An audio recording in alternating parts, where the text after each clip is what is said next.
Some of you might remember that not that long ago, if you wanted to consume off-road culture, you either had to go be a part of a club, or if you wanted to be entertained on TV, you'd have to buy like videos, or you'd watch a show called Xtreme 4x4. And on Xtreme 4x4, they built what I thought was the coolest, most perfect rock crawler of all time, and it was this little Samurai that was Volkswagen diesel powered, and I just knew that one day I wanted to build something close to it. I loved it so much. And then last year, I got a call from that show's host, Ian Johnson, and he hooked me up, man. He knew that I loved that rig.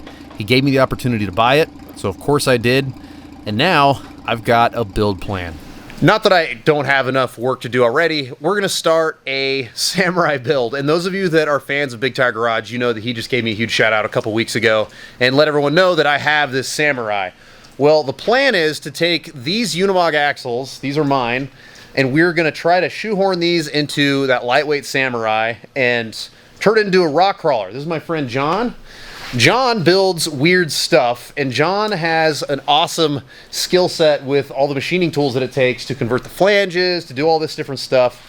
And if you want to see how he converts these Unimogs over to something that's like usable for normal people, tell him in the comments you want to see a YouTube channel. He said he's going to film some of this stuff. So if you want to see how to convert the Unimog stuff over, definitely let me know in the comments. Unimog axles have a ton of huge benefits. They're portals, so you get extra ground clearance, you get super low gear ratios, you get factory lockers, and then they're very, very strong on top of all that. Plus, they're pretty dang affordable considering all of, the benefits. But they're kind of difficult to use right out of the box. There's some machining work that needs to be done in order to convert the yokes towards like a normal 1350 or a 1410 yoke. And then I wanted to have, disc brake conversion and 8 on 6.5 bolt pattern, and just to make it a lot easier to use and open up the availability of wheel and tire combinations and stuff like that. So John has built a bunch of really cool stuff with Unimog axles. He's definitely the guy to know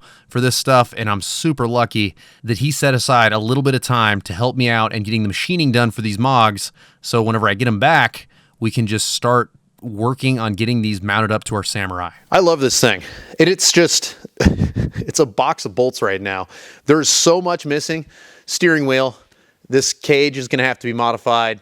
I would like a windshield. This is going to be a Buggy, but I would like a windshield. I'd like doors, and I'd like a safari top, because Buggy in the Pacific Northwest still means wet, and it would be nice, even if I am going to be dressed for it, it would be nice to have like some covering. So as you can see, we've got a lot of work ahead of us here. I have been, when I bought this, the plan was to do this after we were done with the TJ, after we were done with the Disco, but I don't have a rock crawler for King of the Hammers, which is in about 2 months. And I'm very tempted to drop everything I'm doing and start to build this legend right here. I think that if I focused super hard for 2 months, I think that I could bring this down to King of the Hammers with me, and we would have an aluminum-bodied Samurai with a tube chassis on portals, on 39-inch stickies and bead locks and the whole thing. I already have the stickies. I already got the bead locks, 2 things that are hard to get right now. But we're talking pulling 100% of the drivetrain out and replacing it. I mean, again, there's not even a steering wheel. I'm curious on your thoughts. I know that everybody wants to see the TJ get built. I do too. I've been waiting on all the parts. I finally have I have like everything I need to get started on it. And originally we were going to build that back and forth between that and the Disco this winter. But I mean, come on, look at this thing. In 2 months of hard work, I could have a rock crawler again, a real rock crawler, not my Tacoma, but like a real legit rock crawler with stickies and portals. I think that the answer is obvious. I think I need to stop what I'm doing. So we'll finish up our trailing arm suspension on the Disco. We'll just go all hands on deck as soon as that's done on this project. Tear everything out, get it on the lift. I've already got all the suspension components that we need in order to build the suspension for this. So in 2 weeks, when I get those axles back from John, we'll be able to hammer out all the suspension. We need to mount this 1.9 TDI BRM engine code to a stronger transmission, because it's going to destroy the Samurai transmission. These have never ran together.